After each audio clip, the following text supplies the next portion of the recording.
Welcome to Feeling This Life.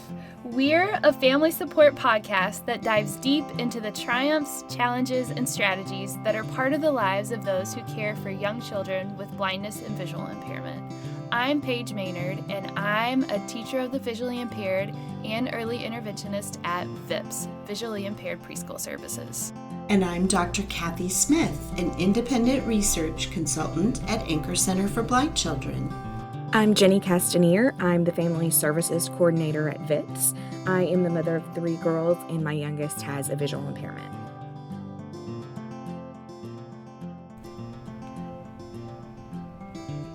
Mrs. Bennett, thank you for joining me today. Will you please introduce yourself and so we know a little bit more about you and your role? I love being here with you today, Cathy. Thanks so much for having me. Yeah, thanks for being here.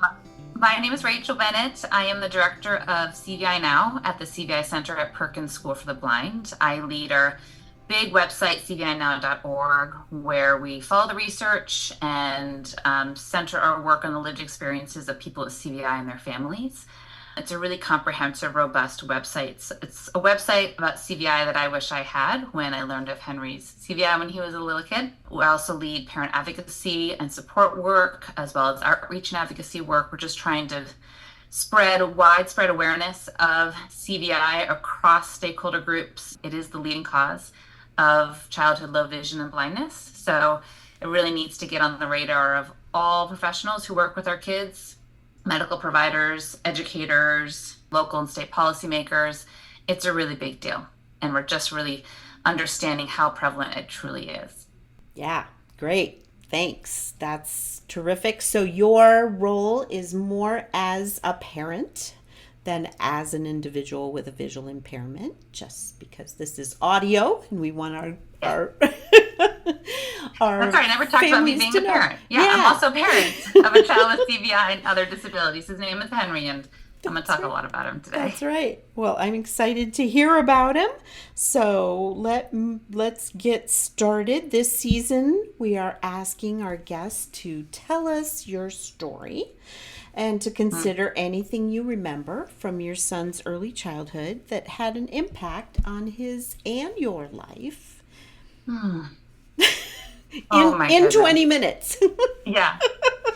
You know, hearing that question as a parent of a child with disabilities and medical needs, it's like, oh, those early days, those early years, they're a lot.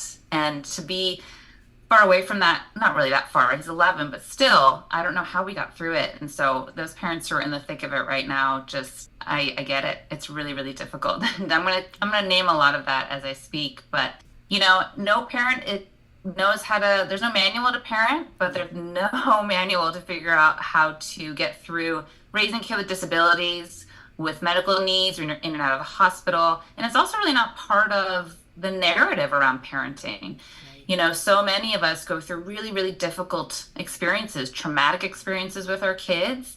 And it takes a huge toll, and we have to do a lot of work on ourselves just to be able to make it through every day. And so I'm hoping, you know, the narratives are starting to change to include the disability parent voices. So I love spaces like this, yes, Cathy, that we can really share our stories. Yes. With Henry, he was born a term. Let's start from the very beginning. But he was failure to thrive his first 2.5 years of his life. He was like 0 percentile, couldn't get him to gain what he needed to gain.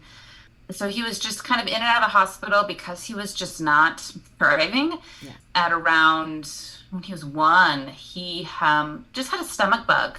But because he was so low weight and he just wasn't, he was FTT as they continue to tell us, that caused a lot of complications. And so he had to be hospitalized in the PICU for a little while. And just from a stomach bug. And it was really scary. And there was a moment where we almost lost him in the ER. Mm. And, you know, never get over that, no. You know, watching your kid suffer like that. And right now he has severe chronic migraines that come with a lot of vomiting. And I'm like, is this the universe just trying to help me relive that experience when I almost lost him? So it just, there's always something next. But so it's really those first few years were like, I don't know how to do this. You know, he's not okay. He's not meeting the milestones like these other kids are. So I just kind of threw out all those books. But when he was about 3 months, I noticed that his eyes started shaking. And I was like, don't all babies' eyes shake, right? This just must be normal. Little did I know that the visual system is probably to help, right? When they're 6 months. Like, why isn't vision on our radar, entirely as parents, but also with the medical community? Like, we have a newborn hearing screening. Where's the newborn vision screening? And where are those just key markers of, like, if they're not doing this by XYZ, let's talk about it. Absolutely. And we brought it, he was always in and out of the pediatrician's office because he wasn't gaining weight. And the amount of times I filled out those ages and stages questionnaires and nobody asked about like his vision. Like none of that really covered it. But finally I was like at 6 months, I told the pediatrician, like, hey, his eyes are shaking. Is this normal? They're like, oh, I don't really notice. I'm like, what do you notice? It's really clear. Long journey of learning that the medical system isn't what I thought it was. The system itself isn't set up to really do holistic care like we need it. Correct. But, you know, he hated tummy time. He couldn't lift his head. All of those milestones were being met. So that's what got us on this kind of navigating all the different specialists, right? We went to the pediatric ophthalmologist. Some of his first diagnoses were bilateral vertical nystagmus, which is actually pretty rare. And usually a vertical nystagmus has to do with something going on in the brainstem. But with him, it was just part of his condition. Yeah.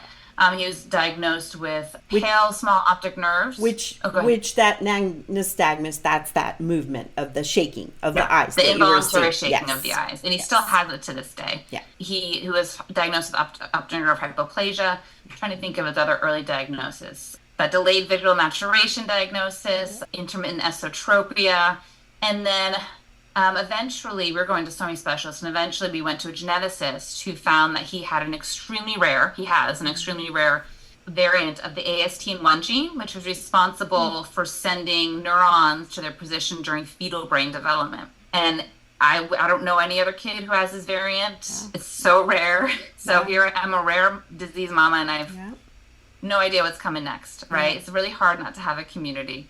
So we went to so many doctors, went to so many ophthalmologist visits, and even given his ocular conditions, it still don't fully explain what we were noticing with him. You know, there's so many things that were a mystery. He wasn't using his vision normally. He rarely looked at me. He just wasn't visually curious. He wasn't interested in toys or books, and he always struggled on the playground, navigating new places. It was really hard to take him out anywhere. He was always falling and tripping. He got so many bumps and bruises, and he was just always upset. Like, he was always upset and having these meltdowns. And my husband and I, Carson, we just like couldn't figure him out. We thought he was just this mystery that nobody knew what was going on. And around 3 or 4 years old, his regular ophthalmologist, who we've been seeing, was like, listen, it's his vision is his vision, but I think he just has serious attention and behavioral issues. And to this day, I have not yet forgiven myself for believing her, because in that moment I realized she really just kind of wasn't curious anymore. Like, really dismissed him being worthy of curiosity, because we realized when he was 5.5 that he has CVI, right? A brain-based visual impairment, cerebral/cortical visual impairment, that explains all of these behaviors that we were seeing. And we found his CVI because his preschool special educator, so he was 3 at that point, he just transitioned from EI to preschool, was like, he's not using his vision. And I repeated what the doctor said. I don't know what, you know? Like, oh no, he's just serious behavioral attention. We were going down a path with his developmental pediatrician to like diagnose him with severe ADHD, mood disorder, like that early on, because we just had no idea what his behavior was doing and communicating with us. But I'm so grateful for this special educator. Her name's Sharon, and she's actually a TVI now. She just became a TVI a few years ago, and I'm like, yes. She's like the hero in our story. Yes. So I'm just so grateful that the world has her now as a TVI. And so eventually some specialists we were in Maryland at that time, from the Maryland F1 Project came to evaluate him, and we got a vision a TVI to come take a look, and we transitioned him, and they had a vision pre-K class in the school district of Maryland. It's really special. It was taught by a TVI, and I remember going in there, and for the first time in my life, I'm like, all these kids are doing what Henry does. Because, Henry's the first person I know that I'm close with Yeah. that is on the blindness spectrum. Yeah. I don't know these behaviors, these things, what they're showing me. Which is but they were very all common, right? Most Right. parents of kids with a visual impairment, that is their first exposure to somebody with a visual impairment. So it's a lot of learning, I think, and first What a time learning curve. learning. Can we stop for a minute? Can I ask you to go back to Yeah. so you said he transitioned from the EI system. What early intervention was he receiving? Yes. He started with PT. Okay. Physical therapy. When he was 1. Because of the tummy time? Yeah. He just wasn't. Yeah. He didn't walk until like 2.5 or so. So 18 months. Wow. 18 18 months. 26, 27. 18 months is when you should and be then definitely walking.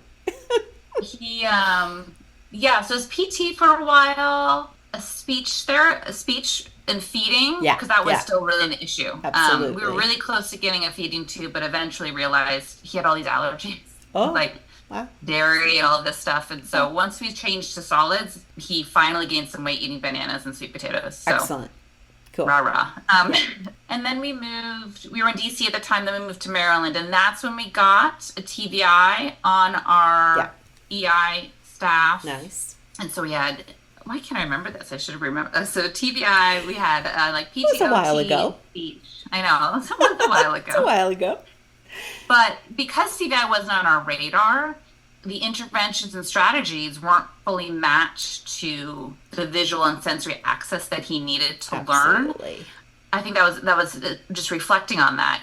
If I always wonder if I figured out his CVI when he was earlier, like 1 or 2, where he'd be right now in terms of all the foundational learning, because our kids don't have full access to incidental learning, and you just learn that's so critical in building that foundation for literacy, for numeracy, for problem solving skills, for social skills, for everything, for attention and behavior. Because if you can't figure out what's going on, of course the world is a scary place. It is.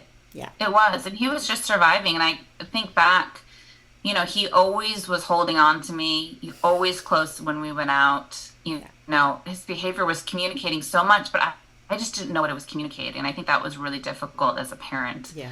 I had a hard time navigating steps, and he never knew when I walked in the room, when I went to pick him up from daycare, like things like that, unless I said something. But he finally began to be interested in this like yellow miniature bus. That was one of his first toys he loved. And I love it. He also loved the washer and dryer. And I think back, I'm like, that was like a full multi-sensory experience, right? Absolutely. Sound, and you can feel the vibration. He's such a tactile and auditory kid. Yeah. Just thinking about what visual access looked like for him, right? He needs a clutter-free environment. He needs a quiet environment. And our house was not like that.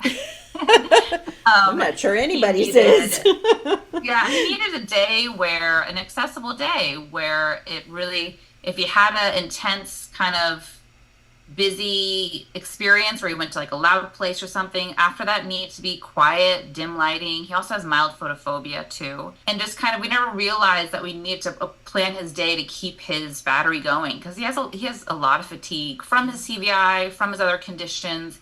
We also learned he has central auditory processing disorder.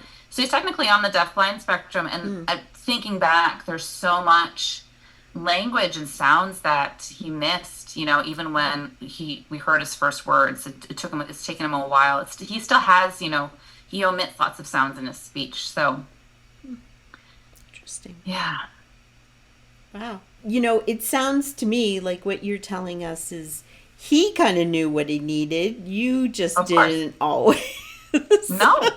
But as a parent, I mean, like, how would you know? So it takes a while. I think it takes a while to figure everybody out, but yours is more complicated. So now that you know about CVI, how are things going? Oh, it was life-changing. It was life-changing just to understand why behind all of that, and to like really know my son. as we've continued to kind of figure out these diagnoses, it's just been so critical in making sure that he's okay and he can access his day. And so that includes a multisensory approach to learning. He's learning both print and Braille. And I really wish an EI had just kind of that early experience with tactile discrimination. I know you talk about this a lot, Cathy, and really, and also a lot with, I'm thinking about Millie Smith's work, like really connecting concepts to really full sensory experiences, right? That sensory foundation to learning. Yeah. I think that's really beneficial to him now. I think if I knew what I knew now then, I wonder like how much he could really gain from his experiences. But like you said, whenever you know, you just do better. Yeah, and you certainly are an example of somebody who has taken it and run with it, right? So now you're one of our experts for other parents. So I'm just here trying to help move the field forward. So no parents goes what I did, Yeah. So no parents has CVI off their radar. And, I feel learning other stories, there are families who they don't get CVI on the radar until their kid's a teenager because of other, so I just, it's going to be good. We're going to change the world here for our kids. But we are starting with Feeling This Life podcast. So absolutely. Listen, stories are advocacy. Absolutely. Right. That's what gets the attention of the decision makers. Absolutely. But no, now just realizing, even at home, just thinking about the things that we're doing now for him, he needs everything in a predictable place. He needs lots of quiet time. Our house is normal. It's not like we don't have anything on the walls, but there are spaces in the house where we have just like a clutter-free area. For example, we have these, also colors are really big support for him. So we have these like color silicone circles everywhere for him to play. Like under the TV, he has a red one for the remote. And that's where he knows to pick up the remote and turn it on. He loves to watch train videos on YouTube. He's a big train rider. Nice. He loves to ride the public transportation system here in Boston. And it's actually been his gateway for learning.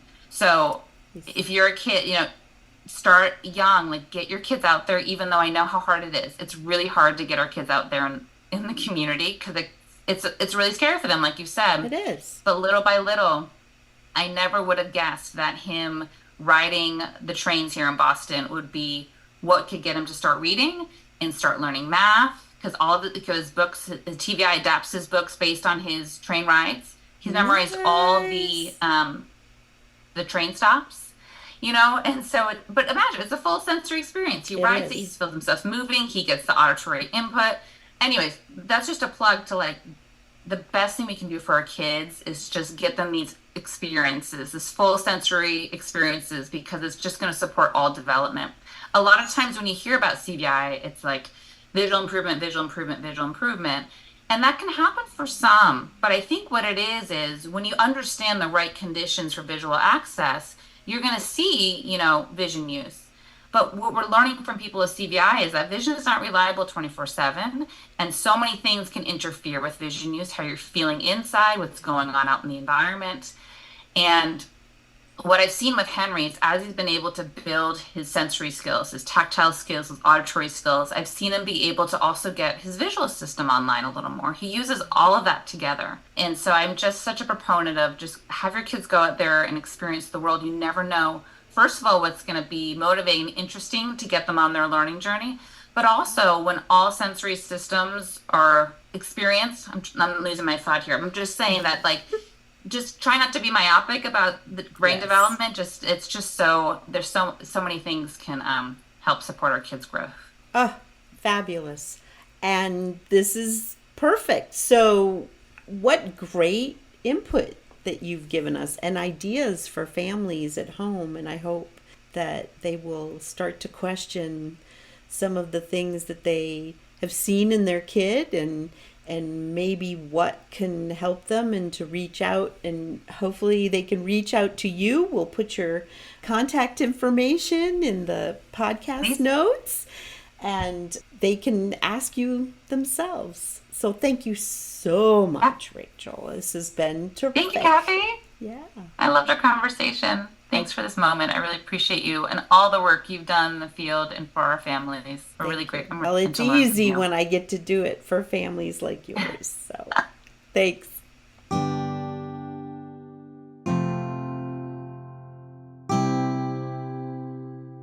Cathy Cathy, that interview with Rachel, I think it was incredible. I got the chance to meet Rachel at a conference, and we actually presented together. And the first time we had met each other was actually at that conference. And we were just talking in the hallway. And from our conversation, she's kind of like a kindred spirit or something to me. So I really love being able to hear you guys talk and get to hear more of her story. It was really fun. She's very comfortable and easy to talk to, and I really enjoyed doing the interview. Yeah, I enjoyed listening. One of the things that I think was just really insightful, so nice to hear this part of her story, was Henry's first favorite toy being a bus. It sounded like when she was talking about that at the time, she just thought, okay, cool, he likes a bus, he finally likes a toy, great. But then later on, as she was talking about some of his interests, and his interest being in trains and in the subway, it really sounds like he likes transportation.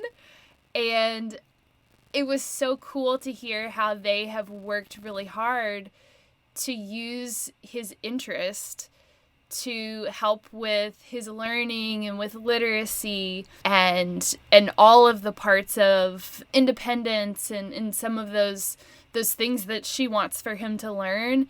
And it makes me kind of view that as, like one big unit. And it kind of makes me wonder, I wonder what every family's kid's like bus is, quote unquote, because at the time they didn't know that initial interest of a bus, might lead into what he is doing now. So I just thought that was just really impactful to see it from beginning to where it is now. Yeah, I agree. And she even goes on to say, like, what is going to be the thing that gets your child on their learning journey? And she talks about how she didn't know what to do or what was going on, but I mean, she did so many things right. Like, for someone to say that she had no idea what was happening, the fact that she just let him play with the bus instead of being like, oh, no, this is the appropriate toy for this stage.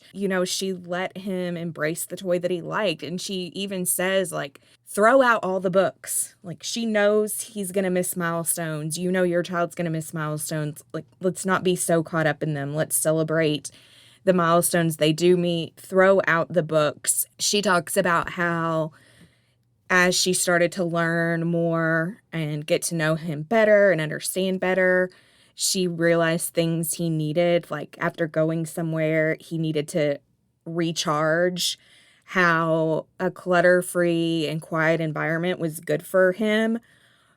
But she recognized that this is real life and their house is never going to be clutter-free and quiet. And I mean, I don't know how many people can identify with that. Probably every single person. All of us. Yeah. But she didn't say to herself, oh my gosh, I have to kill ourselves and drive our families crazy to keep this clutter-free house. She set up an area for him so that he has that spot that's quiet, that's clutter-free. So all of these things, like, she was just really encouraging him in his learning and in things that he enjoyed. I think it's, really important to think about how Rachel must have been a really good observer of her child. So I think we've talked about this before on the show. You have to watch your child. What does your child like? Where do they do well? So if you focus on that positive side, then you're going to be able to build your own routines and strategies in the house. And that's what she did with the bus. So we want to encourage all parents to do that. Yeah, and I agree. Encouraging all. I don't think this is just something that needs to be done with a child that is blind or low vision. How many times do we, not even knowing it, put something on our kids? They should be doing this. They should be liking this. But just letting them be their own person. Yeah, I think sometimes tracking like every little milestone can really kind of take the joy out of enjoying the relationship with your child and enjoying their journey. And so my advice to any family that's listening right now is if you need to throw out the books, like Rachel says, throw out the books, This is your life. Burn the books. It might make you feel better. Yeah, that's right. Yeah. If you get to the end of your life and you didn't enjoy it, what on earth were you doing, right? So Henry enjoyed that bus, and look where he is now, still enjoying transportation and riding the subway and all that good stuff. So I really love that. Back to what you were saying, Jenny, about that accessible day. As Rachel was talking about that, I just thought it was so, in some ways, so simple. Some of the things that they've done specifically, like that, quiet corner. It doesn't have to be that you've got to, take everything out of your house and just have this sterile environment. I've had families that just take a corner of their living room and they put a trifold board to kind of block out visual clutter. I've had other families who maybe the kitchen is their area and the curtains that are on their sliding doors, a lot of families have those in front of their kitchen table. They just do solid curtains on that. And those are some really simple things that are doable and then still support your child without completely changing your environment. So I like that. Those little silicone circles, to help him to be able to find things, those visual anchors. How simple is that? Families can find whatever little small thing to help their child to be able to find what they need to find, whether it be the remote control, their shoes. That I think was just such a simple and doable idea, like you said, Jenny, that doesn't have to involve you completely taking everything. One of the things I did when I was done with the interview is I was thinking about, this is about Rachel's experience as a parent, as a mother of a child with CVI. And so one of my very good friends, Dr. Melody Zagami-Furs, actually did her dissertation in 2021 on, it was a multiple qualitative case study. So she talked to different families, different mothers who were going through the process of having their child diagnosed and receiving services with CVI. So I took a look at it, and I think it really, not only does it relate to what Rachel was telling us, but it also kind of echoes many of the other things that mothers and parents of children have said to us over the years in feeling this life.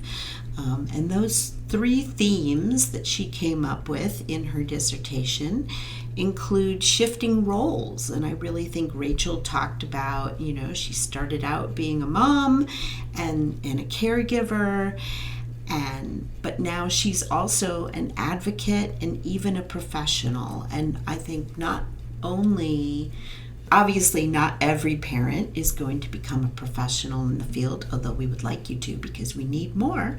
Right?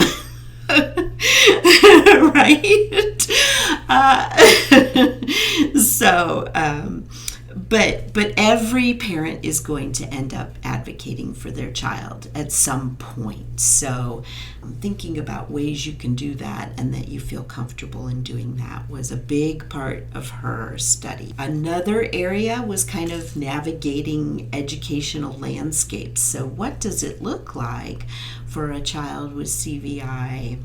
When they're little, obviously, in early intervention, that's the home.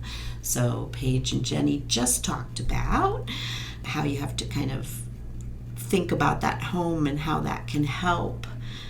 And then to keep up with the information that's coming out in CVI. So CVI is kind of a new educational information box that we have in early intervention and as they get older, and there's a lot of new things. So something that might have been recommended a couple of years ago might be changed now, and how do you do that? Rachel's a great example because we'll of course link you to CVI Now in the show notes where she works, because that is a great resource for parents to keep up on that informational community.